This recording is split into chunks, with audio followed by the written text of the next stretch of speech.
The helicopter lurched forward, then dropped like a stone. My stomach slammed into my throat. Pashka's dead head kept banging against my shoulder, smearing hot blood across the collar of my camouflage jacket.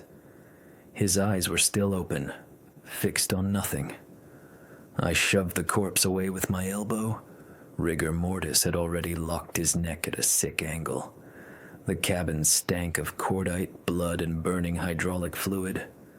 I grabbed the handholds and dragged myself toward the cockpit. The airframe screamed. Another violent yaw slammed me against the bulkhead. Through the half-open cockpit door, I saw the instrument panel flashing red, white, green, like a nightclub from hell. Both pilots were slumped forward, belts cutting into their chests, blood running from their headsets. The engine behind me coughed black smoke and bright orange fire at the same time. I forced my way between the seats and seized the cyclic. My training from 10 years ago felt like a joke now.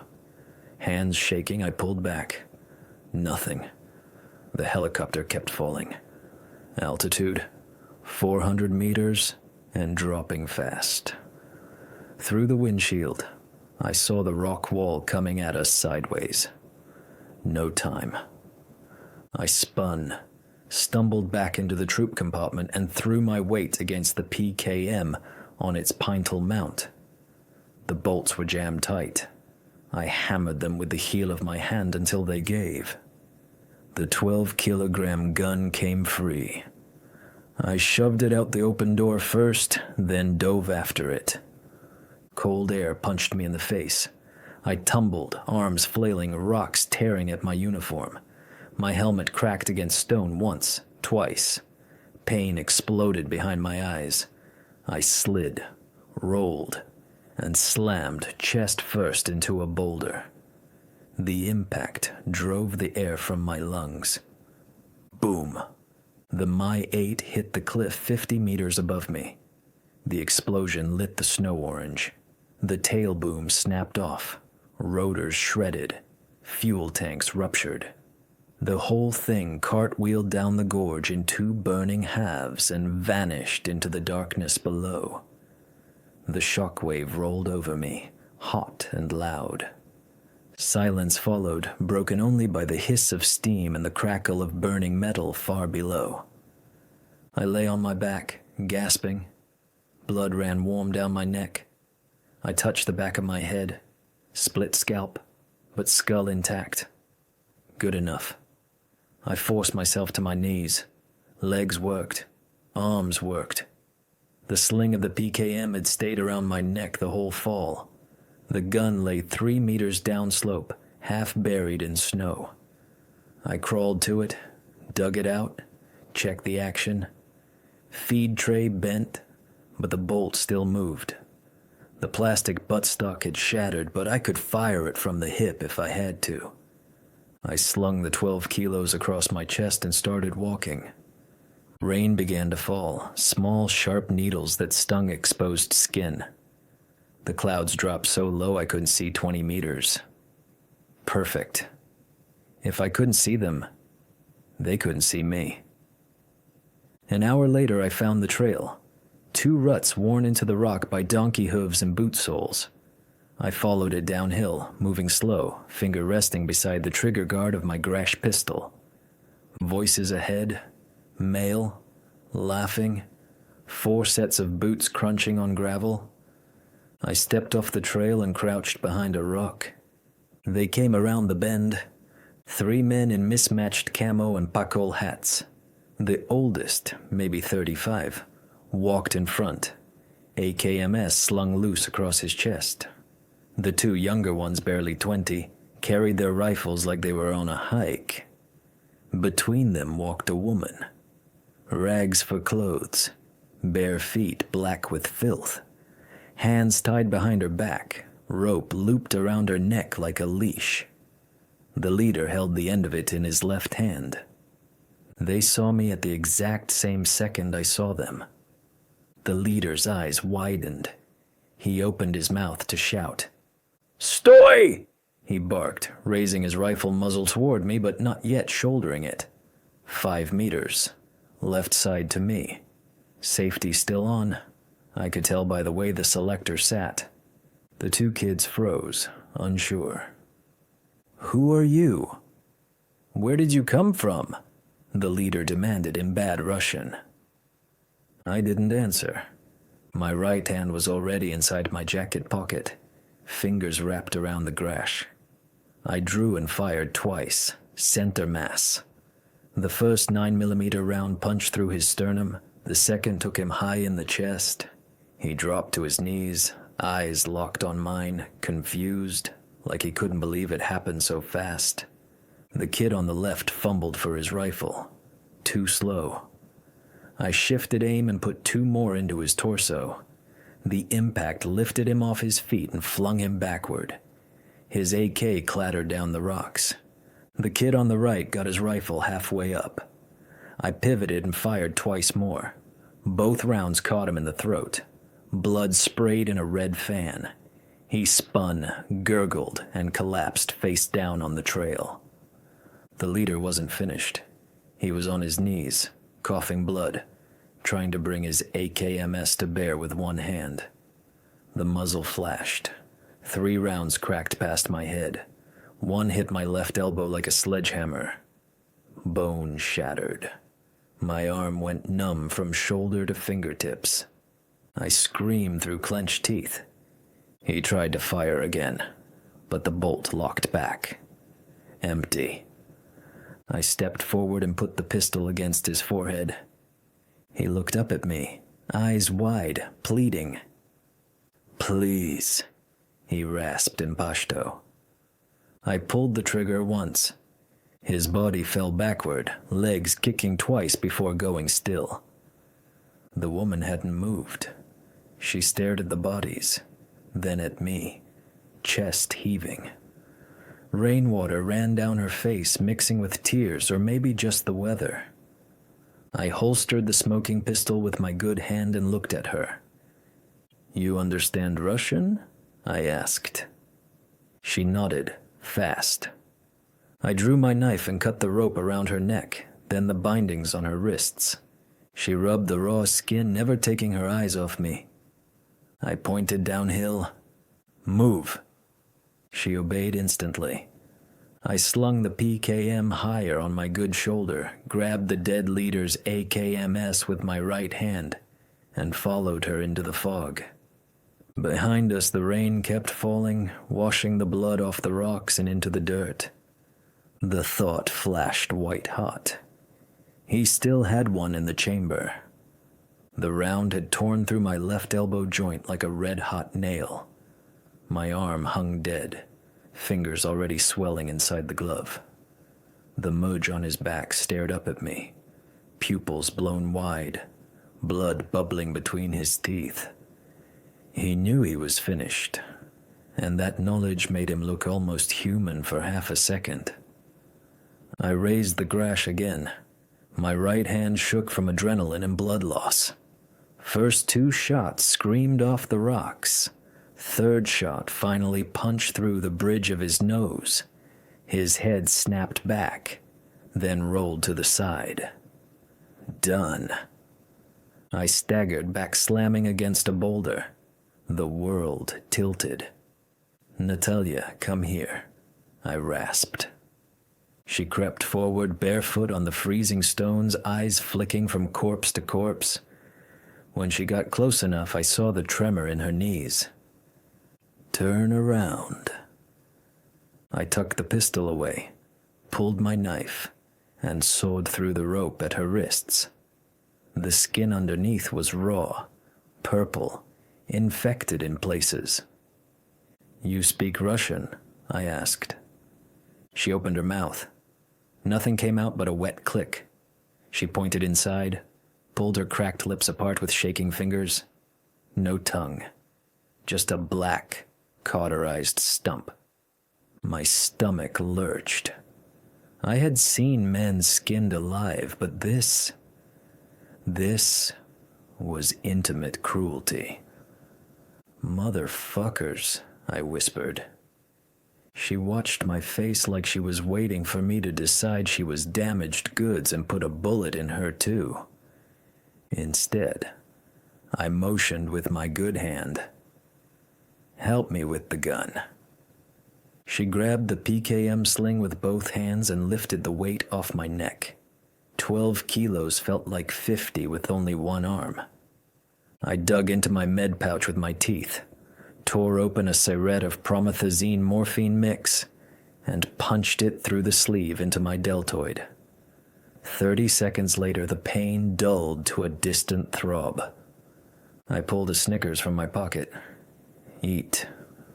She took it with both hands like it might disappear, ripped the wrapper with her teeth, and devoured it in 4 bites.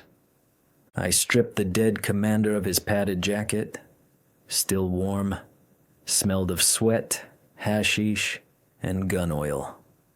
I shoved it at her. "Put it on." She obeyed instantly. I handed her the dead kid's AKMS, 2 magazines duct-taped jungle style, and pointed downhill. "We're leaving. Now. Shots carry 20 kilometers in these mountains." We moved fast. 500 meters down the trail, I spotted the white Neva tucked under an overhang, keys still in the ignition. These assholes really thought they were the only predators out here. "Which way did you come from?" I asked. She pointed southeast toward the valley. "Village that way?" Vigorous nod. I threw the PKM in the back, climbed behind the wheel, and started the engine with my right hand. She slid into the passenger seat, clutching the AK like a lifeline. I eased onto the dirt road without headlights. The moon bled red through the clouds, enough to see 20 meters ahead. I laid the captured AK across her lap, then put my Grash on the dash, safety off, round in the chamber. "You're Russian," I said, eyes on the road. Nod. "Name?" I started guessing. "Olga? Lena? Nadia?" Head shake each time.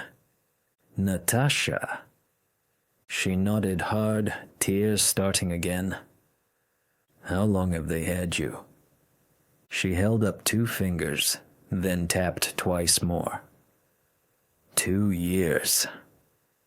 I didn't need to ask what they did to her. The missing tongue told the story. First the brothels in Peshawar, then passed down the chain until she was no longer profitable. Then out here to be used by animals who didn't care if the hole could scream. The engine started knocking hard. Temperature needle climbed, steam poured from under the hood. Shit. 10 kilometers to the village. Maybe a Russian checkpoint. Maybe not. Budget cuts. The radiator blew 2 minutes later. Hiss of steam blinded the windshield. Metal screamed. The Neva rolled to a stop. "Out! On foot!" Pitch black now. Clouds ate the moon. I grabbed the PKM, slung it, and pulled her into the brush. 50 meters off the road, I found the shack. Rotting boards, tin roof, knee-high dead grass inside. I kicked the door open. Inside smelled of sheep shit and mold, but it was cover. "Get in."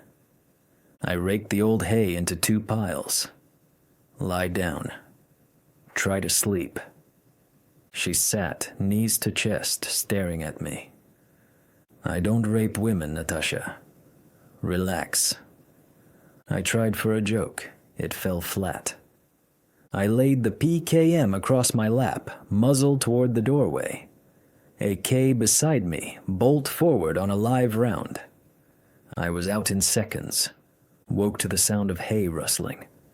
She was rocking, arms wrapped around her head, silent sobs shaking her whole body. Every few seconds a choked animal noise came from her throat, all the scream she had left. I couldn't stand it. I reached out with my good arm and pulled her against my chest.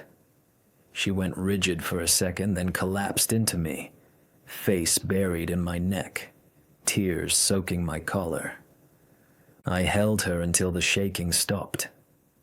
Dawn leaked gray through the cracks.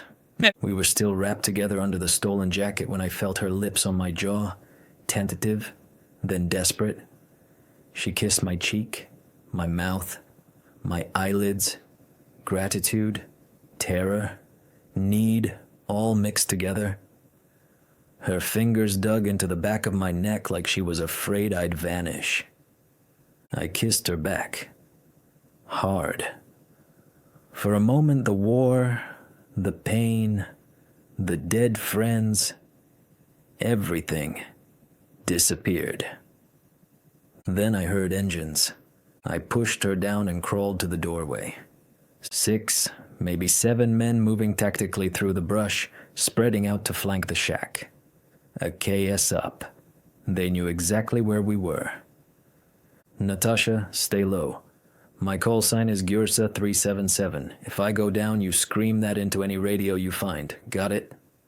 She nodded, eyes huge. I dropped behind the PKM, cheek welded to the broken stock. Come on, old friend. One more time.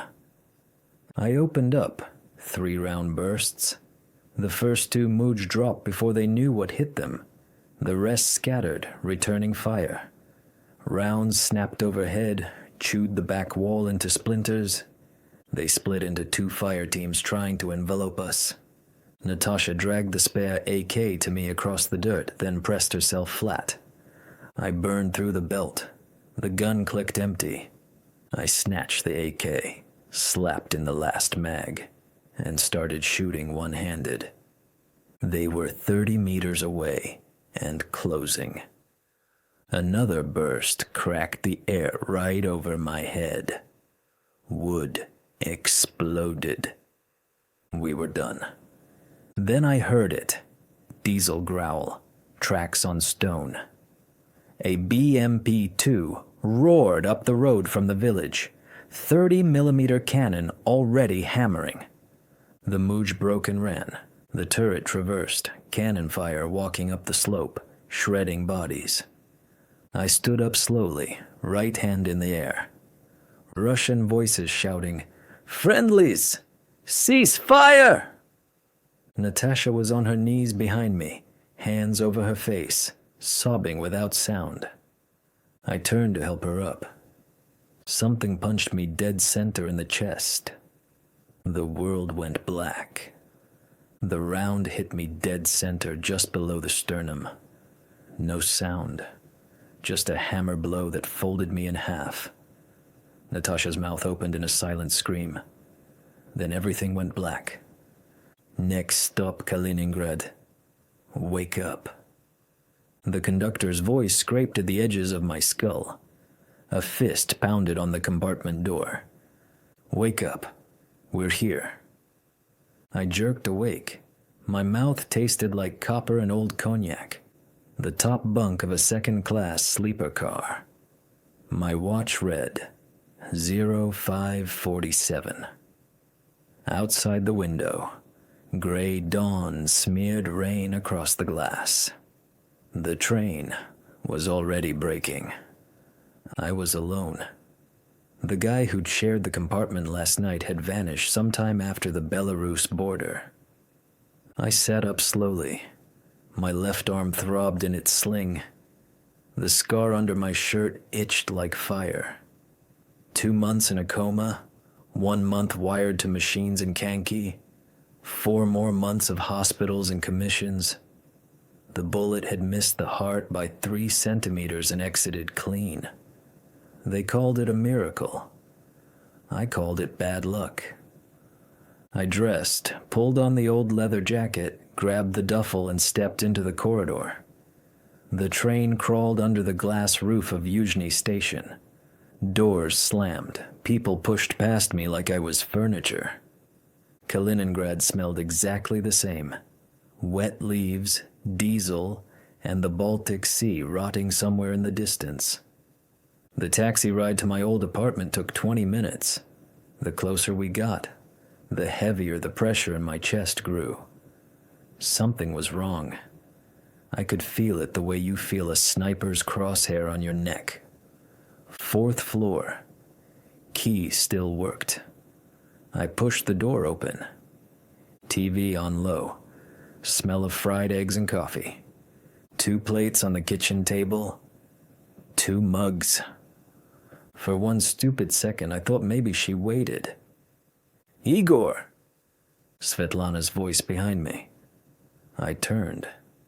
She stood in the doorway in the same robe I bought her 8 years ago. Hair shorter. Eyes harder.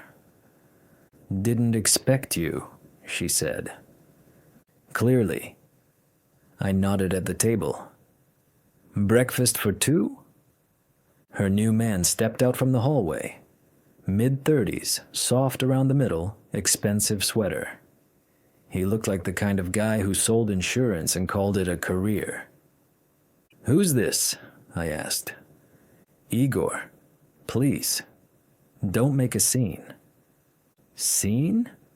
I laughed once, short and ugly. "I've been gone 11 months. 1 letter the whole time. Now I come home and there's a stranger eating my eggs." "You were never home," she snapped. "Even when you were here, you weren't here. Nightmares. Drinking. Gone again for half a year." "I'm 36, Igor. I want a life. Kids. Someone who comes home at 6 and doesn't scream the walls down at 3 in the morning." The insurance guy shifted, trying to look protective. "Sveta, maybe I should—" "Shut up, Vadim," she said without looking at him. Then back to me, softer, like she was explaining to a child. "You chose the war. I didn't. 10 years was enough." I stared at her until she dropped her gaze. "Where's Oberot?" I asked. She flinched. "The shelter. He tried to bite Vadim the first night. 3 times. Vadim lifted his left hand, fresh pink scars across the knuckles. "Good boy." "How long?" I asked. "Vadim moved in 10 days after we got the official notice you were missing. Presumed." "Presumed dead," I finished for her. Convenient timing. She reached into a drawer and slid a folder across the table. Divorce papers. Already notarized. Just needed my signature. "Sign them, Igor. Let's be adults." I looked at the pen, then at her, then at him. I picked up my keys from the little table by the door, left the papers where they were, and walked out. The shelter smelled of bleach and wet dog. The volunteer recognized me immediately. "Captain Kuznetsov. We thought, where is he?" They brought Oberot out on a choke chain, 80 pounds of black and tan muscle. He saw me and the chain went taut. The second they unclipped it, he launched, hit me chest high, knocked me flat on my back and licked my face until I laughed despite everything. We took the train west to Svetlogorsk, 40 minutes of Baltic coast sliding past the window. Oberot sat on the seat beside me like a person, ears up, watching everything. The old German dacha hadn't changed. Red brick, green copper gutters, overgrown garden. My grandfather built it in 1898. My grandmother left it to me, and I never told Svetlana it existed. Some secrets you keep even from your wife. I opened the rusted gate. Oberot ran the perimeter twice, pissing on every corner post, then took station at the front door like he'd been waiting 10 years for this posting. Inside smelled of dry wood and old books. Gas still worked. Water still worked. In the underground garage sat the red 1991 BMW 318i my grandfather babied, and I kept registered in his name. Battery was dead, but the tires held air. I carried birch logs upstairs, started a fire in the huge stone fireplace, pulled the dust covers off the furniture. Oberot watched from the rug, head on his paws. When the flames were high, I took the bottle of Johnny Walker Black I'd bought at the duty-free in Minsk, poured 3 fingers into a heavy crystal glass, and sat in the leather chair that still had my grandfather's dent in it. Oberot laid his head on my knee. I drank half the glass in one pull. 2 months in a coma. Natasha never left the ward, they told me. Slept in the plastic chair, held my hand when the fever spiked, changed the piss bag when the nurses were busy. Then one day the FSB came, asked questions, took her away for rehabilitation and resettlement. I woke up alone. I stared into the fire until the bottle was empty and the room spun. Tomorrow I would start looking for her. Tonight I had a house, a dog, and a loaded Makarov under the pillow. It was enough. The medical commission stamped the papers with the same bored faces that had stamped 100 others that week. Order of Courage, 3rd class. Disability pension, 43,000 rubles a month. Handshakes. Thank you for your service. And I was out the door before the echo died. They had already forgotten my name. I took the train west anyway, but I got off 1 stop early. The rehabilitation center in Ozersk was only 40 kilometers from Kaliningrad, and I needed to know. Morning after I arrived at the dacha, I swapped the BMW's 10-year-old battery, poured fresh 92 octane into the tank, and turned the key. 3rd try, the straight 6 coughed, caught, and settled into that familiar BMW growl. Oberot watched me from the driveway like I was trying to desert him. When I opened the driver's door, he planted his 80-pound body in front of the wheel. You win, asshole. I opened the passenger side. He jumped in, sat upright, and stared straight ahead like a co-pilot. Ozersk smelled of wet pine and disinfectant. 1,000 rubles to the guard, 2,000 to the duty nurse, and 30 minutes later, I had the file in my hand. Kuznetsova, Natalia Sergeyevna, age 23, admitted 11th March, discharged 19th April to registered address, Rybachi Village, Kurshskaya Kosa, picked up by spouse, civilian, name listed as Kuznetsov, A.V., no first name given, no photo. Spouse. The word sat in my stomach like spoiled meat. I was turning to leave when an older orderly in a stained white coat blocked the corridor. You're Igor, right? I nodded once. She said you'd come. The woman pulled a folded scrap of paper from her pocket and pressed it into my hand. She cried the whole time she wrote it. Igor, don't look for me. The whore brand is on me forever. I'm poison. Be happy without me. Natasha. The orderly watched my face. She was 7 months along when she left here. Big belly. Could barely walk. I folded the note, put it in my pocket, and walked out without a word. Oberot sat in the BMW, ears forward. I scratched behind them, started the engine, and pointed the car north. Rybachi is a strip of houses between the Curonian Lagoon and the Baltic Dunes. One muddy street, half the homes empty since the 90s. I rolled slow, windows down, letting Oberot taste the air. Number 14. Sagging fence, peeling blue paint. No dog in the yard. I let Oberot out. He moved ahead of me, low, silent. I pushed the gate. It swung open without a sound. Who the hell are you? A man stepped from behind the shed, axe in his hand. 40-something, drunk already at noon, beard flecked with yesterday's food. Natasha Kuznetsova live here? Don't know any Natasha. He lifted the axe a few inches, testing my reaction. Oberot growled, deep from the chest. The drunk's eyes flicked to 80 pounds of German Shepherd showing every tooth. Monastery, he spat. She ran off to the nuns. Knocked up whores go there to shit out their bastards. She lived with me 3 years ago, then disappeared. Showed up again this spring, no tongue, belly out to here. He gestured with the axe handle.